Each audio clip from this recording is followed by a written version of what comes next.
warahmatullahi wabarakatuh. Perkenalkan, nama saya Ina Mailani dari kelas 11 Akuntansi 2. Di sini saya akan menjelaskan mengenai dampak penjajahan Jepang. Berikut penjelasannya. Selamat menyaksikan. Pertanyaan pertama, jelaskan mengenai dampak penjajahan Jepang di bidang sosial dan pemerintahan. Dampak penjajahan yang pertama yaitu di bidang sosial. Dampak negatifnya yaitu 1. Romusa dan penderitaan rakyat. Ribuan rakyat dipaksa kerja untuk membangun jalan, rel, dan benteng tanpa upah. Banyak yang mati karena kelaparan, penyakit, dan kekerasan. 2. Kelaparan dan kemiskinan. Hasil bumi diambil Jepang untuk perang. Akibatnya terjadi pacaklik besar di Jawa dan daerah lain. 3. Propaganda budaya. Rakyat dipaksa hormat ke Kaisar Jepang dengan saikre. Budaya Jepang dipaksakan masuk ke kehidupan sehari-hari. Dampak positifnya yaitu 1. Kesadaran kebangsaan meningkat. Penderitaan bersama karena kerja paksa dan kelaparan justru menyatukan rakyat dari berbagai daerah. Rasa benci terhadap penjajah semakin kuat. 2. Gerakan gotong royong. Rakyat dipaksa kerja bakti, tapi dari situ muncul semangat gotong royong yang bertahan sampai sekarang. Dampak penjajahan yang kedua yaitu di bidang pemerintahan. Dampak negatifnya yaitu 1. Sistem militeristik. Semua kekuasaan ada di tangan militer Jepang. Pemerintah sipil Indonesia cuma dijadikan boneka yang menjalankan perintah. Tidak ada demokrasi sama sekali. 2. Penindasan politik.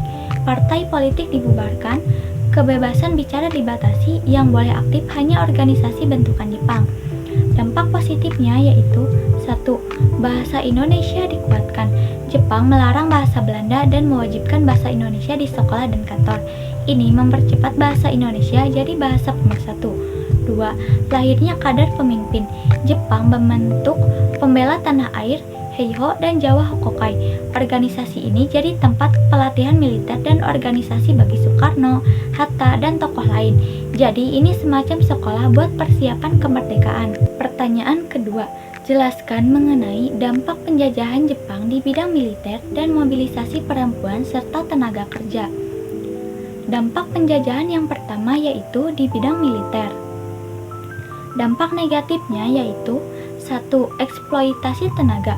Pemuda Indonesia direkrut jadi heiho dan pembela tanah air, tapi tujuannya hanya untuk kepentingan perang Jepang, bukan untuk Indonesia. Dampak positifnya yaitu 1. Pengalaman militer. Lewat pembela tanah air dan heiho, rakyat Indonesia untuk pertama kalinya dapat latihan militer modern, senjata, dan disiplin militer. 2. Ini jadi modal penting. Setelah Jepang kalah, anggota pembela tanah air dan heiho inilah yang jadi inti tentara negara Indonesia dan Laskar Pejuang saat agresi militer Belanda. Dampak penjajahan yang kedua yaitu mobilisasi perempuan. Dampak negatifnya yaitu kasus Jugun Lanpu. Perempuan dipaksa menjadi wanita penghibur untuk tentara Jepang. Ini pelanggaran hak asasi manusia berat yang meninggalkan trauma panjang. 2. Propaganda semata. Organisasi Pujinkai tujuannya mengerahkan perempuan untuk kerja sosial dan baris berbaris demi kepentingan perang Jepang. Dampak positifnya yaitu 1. Perempuan masuk ruang publik. Lewat Pujinkai, perempuan dilatih P3K, dapur umum, dan kerja sosial. Ini membuka jalan bagi peran perempuan di luar rumah yang sebelumnya terbatas.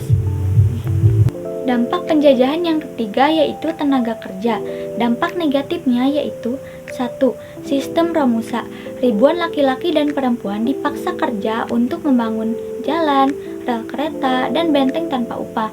Kondisi kerja berat, makanan kurang, banyak yang mati karena sakit dan kelaparan.